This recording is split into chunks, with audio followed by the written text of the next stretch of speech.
Hello, welcome to Have Roots, Will Travel. If this is your first time, welcome aboard. My name is Lisa Elvin-Staltari, and I am a genealogist and a passionate traveler. In this channel, I am focusing on so many things genealogy related and also travel.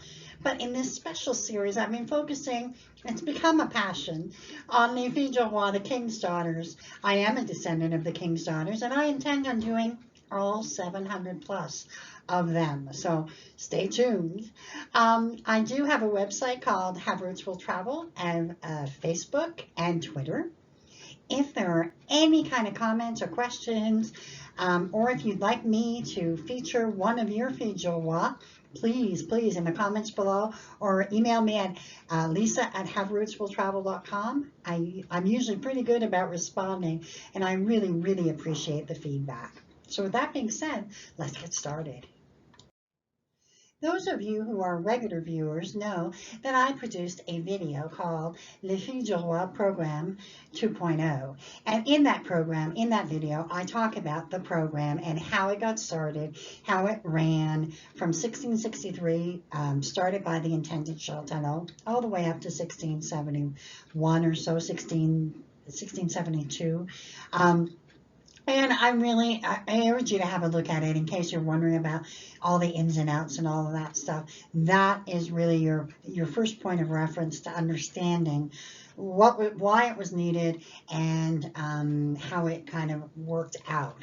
So with that being said, let's get to our video of the week. Number 53 we are now on. And who's it going to be? The Filles du Roi that we are studying is Martine Crosnier, and she happens to be a great-grandmother of a viewer. It's a viewer request, and also my best friend, there she goes again, and also the husband of one of my dearest friends as well, who has French-Canadian ancestry. So with that being said, let's get to know Martine, or Martine as we call it in French. So Martine is born in a commune called Fontaine-le-Bourg, which is found in the Seine-Maritime Département in the Normandy region in northern France. So you can see on the map there where Fontaine-le-Bourg is. It's about 15 kilometers from Rouen, which is a very big capital city. The church that she would have been baptized in dates from about 900 AD, and it also was reconstructed about the 11th century, and also done again in the 15th and 16th century, obviously. Centuries and centuries old, and there it stands. Has had major renovations done in the 18th and 19th centuries, but essentially it's got, it stood the test of time. And the picture on the left is of what Fontaine-le-Bourg looks like today. Her parents are Pierre Crosnier and Jeanne Rotrou. And let's find out how she gets to New France. According to the notes, Martine was recruited to be a Filles du Roi at the age of 24 upon the passing of her mother. Interesting. And you know what? Think about it this way. I mean, she loses her mother. Her father perhaps wanted to remarry. There was just no room, and she's like, I got to make a life, right? So she sailed on Le Saint Jean-Baptiste and arrived in New France on June 30th, 1669. She brought with her a dowry of 200 pounds. Who did she select? Let's have a look. The groom she selects, his name is a fantastic name, Philippe des Trois Maisons dit Picard. Don't you just love des Trois Maisons, just so you know, means of the three houses, also known as Picard. And those of you who are Star, I guess, Trek people, the new generation, I think that's Commander Picard's, so it's kind of very cool. So let's get back to it. Born in 1637, he was born in the parish of Notre Dame and in the town of commune of Montreuil-sur-Mer. Montreuil-sur-Mer is a commune in the Bas-de-Calais section of France. As of the last census, it had about 2,000 people in, living there. It's a very northern part of France. You can see, it's almost into Belgium. And It's also been inhabited since the Roman times, and there are still remnants of the ramparts and the tunnel. The picture on the upper left is an example. The church where Philip may have been baptized is Saint-Saulve, which dates from the 900s, and it was rebuilt many times, first in the 12th century, then again after an earthquake. Who knew there were earthquakes in France, right? Damaged it in 1467. In 1537, the church was set on fire by Charles V. They rebuilt again. There are a few parts of the church that have remained. Now, one of the most interesting facts about Montreuil is that Victor Hugo, the author of Les Miserables, vacationed here and actually set this town as the backdrop for many of his protagonists. So if any of you are Les Mis fans, this is it. This is the town where he based all of that Jean and when he was, walking the streets. This is the town. Just interesting fact. And actually, I took that picture on the upper right because I thought, wow, that kind of looks, and I am a Les Mis fan, so it kind of looks like what I imagine the protagonist Jean would have walked along the streets of Montreuil. So just a really interesting fact. So Philippe and Martine would marry on the 18th of November, 1669 at Chateau. And so let's see where their journey takes them. So Martine and Philippe settle at Chateau, where 6 of their children are born. In 1626, Samuel de Champlain established in Chateau the first farm in the St. Lawrence Valley to feed the people of Quebec City. Jean Bourdon's map of 1641 is the earliest source that mentions the name Chateau Richer, referring only to the cape or headland on which the present church stands. But the origin of this name remains uncertain.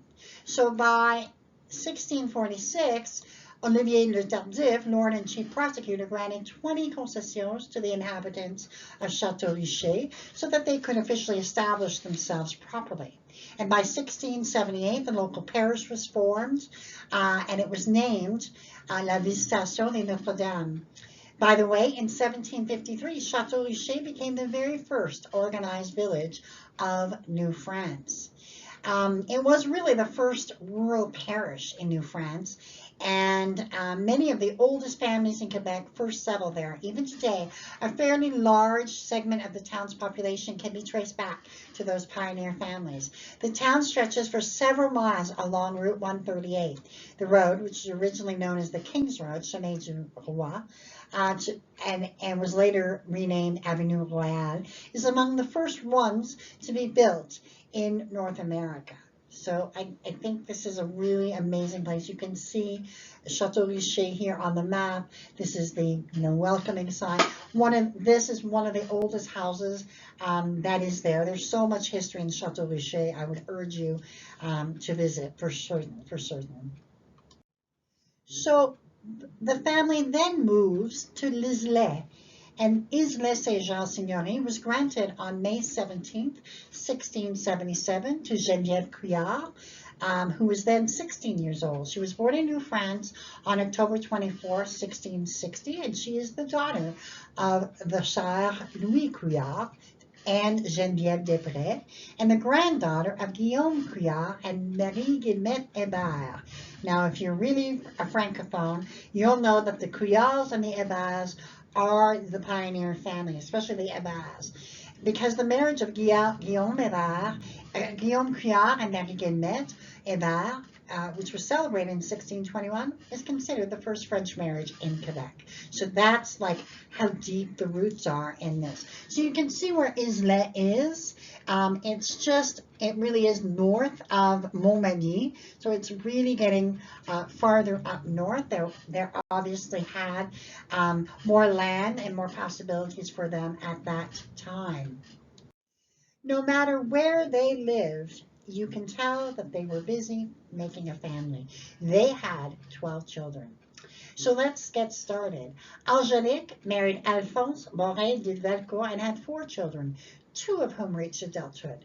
Marie married Jean-Baptiste Rousseau and had 5 children, all of whom reached adulthood. Marie-Françoise married Charles Gabriel Langelier and had 8 children, all of whom made it to adulthood. Marguerite married Jean-Baptiste Melboeuf and had 5 children, all of whom reached adulthood. Philippe died, unfortunately, at the age of 12. François married Marie-Françoise Deneau and had 8 children, all of whom made it to adulthood. Marie-Louise married Jacques Deneau, her brother-in-law, and had 9 children, 7 of whom reached adulthood. Geneviève died at the age of 19. Charles married Marie-Madeleine Blanchette and had 6 children, who all made it. He then married Marie-Madeleine Eboul and had 2 more children. Anne married Michel Chapsy and had 5 children. Michel's mother was Fille du Roi Marie Magny, that we will be featuring very shortly. Jacques married Marie-Madeleine Pelletier and had 12 children, an astonishing all of whom made it to adulthood. And Agathe married Pierre Prou and had 8 children, 6 of whom made it. She would die in childbirth, unfortunately, giving birth to their final child. Unfortunately, we do not have any information about their final years. We don't know their exact dates of death. Only that on February 9, 1713, Philippe made his will and gave his land to his son. It is assumed that he and Martine would have lived with Jacques until their final days. We believe, at least I believe, that they are buried at Saint-Pierre de la Rive du Sud Cemetery. By the time, even by 1713, if that is the date they died, they would have been married well over 40 years, which is a remarkable achievement. And also, according to the 1729, descendancy chart, Martine and Philippe would have left an amazing 101 descendants. So again, if this is your descendancy, I'd love to find out. And tell me what line. I haven't been asking that. Tell me where you descend from if you know it, okay? And if you don't know it and would like to know, I'd love to help you out. So I'm always available for looking at stuff up. So let me know. All right. And so we end another episode, number 53. Martine Crosnier we visited, and I really believe that she was a very strong and a good helpmate, and obviously, had 12 children, an endless number of descendants, and was able to really be a pioneer in each of the towns that she resided in. So for that, we thank her very much, and we bless her contribution. And until I see you next in episode number 54, I will bid you adieu and au revoir.